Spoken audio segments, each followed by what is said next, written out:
कहा गया है कि आपने कोई ऐसी दृश्य देखी है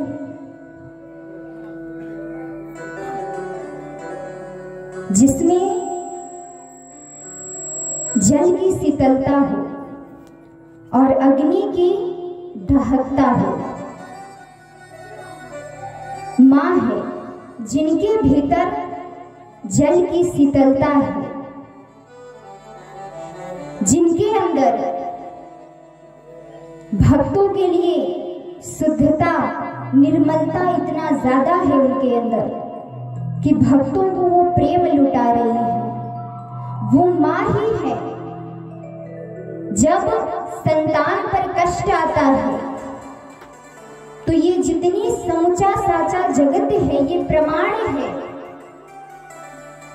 कि जब भक्तों पर कष्ट आता है, विपत्ति आती है, तो वही माँ रुद्र धारण कर लेती है।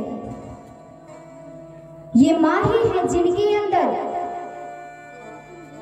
जल की शीतलता है और अग्नि की धड़क है, दोनों एक साथ है माँ के अंदर। भगवान इस पृथ्वी पर क्यों आए? कहते हैं कि जब जब इस पृथ्वी पर अधर्म बढ़ा तब तब भगवान इस पृथ्वी पर आकर के अधर्म को हटाकर धर्म की स्थापना की। ये तो सत्य है, लेकिन जब भगवान इस पृथ्वी पर अकेले आकर के धर्म की स्थापना अकेले कर सकते हैं, तो फिर लक्ष्मी जी क्यों साथ में आई? राम जी के साथ सीता मैया क्यों आई? हम जैसे पापी, अधर्मी जब गलत कार्य करते हैं इस पृथ्वी पर, तब वहां परमात्मा के जब धाम में जाते हैं तो भगवान हमें स्वीकार नहीं करते।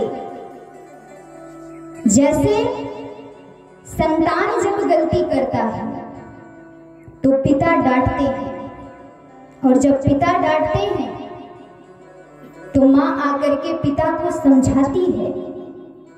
बाप बेटे को डांट रहा है तो आपने देखा होगा कि बाप और बेटे के बीच में माँ आकर खड़ी हो जाती है और माँ क्या कहती है कि आपका बेटा है, गलती कर दिया तो क्या हुआ, क्षमा कर दीजिए। ठीक उसी प्रकार जब भगवान हमें स्वीकार नहीं करते, भगवान कहते हैं कि मैं तुम्हें अपनी धाम में नहीं रखूंगा, तुम मुझसे दूर रहो, तब माँ प्रभु को समझाती हैं और कहती हैं ये आपका ही अंश है, ये आपका ही संतान है। माना कि इसने समय का दुरुपयोग किया है, माना कि इसने गलत कार्य किया है, लेकिन है तो आपका ही अंश, इसे क्षमा कर दीजिए। अर्थात माँ का होना बहुत जरूरी है।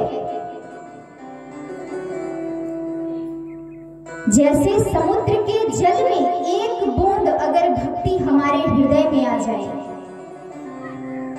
तो वहां माँ आपका साथ अवश्य देगी। भक्ति तो है, लेकिन भक्ति अंदर आएगी कैसे?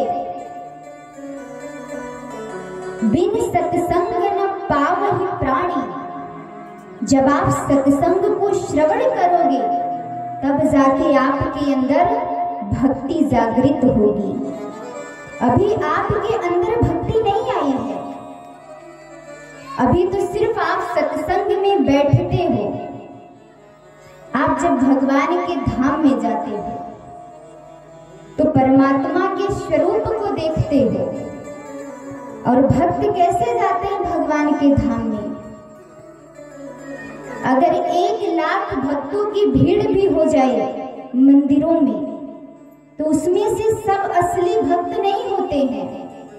कुछ लोग होते हैं जो सिर्फ जाकर के भगवान के स्वरूप को निहारते हैं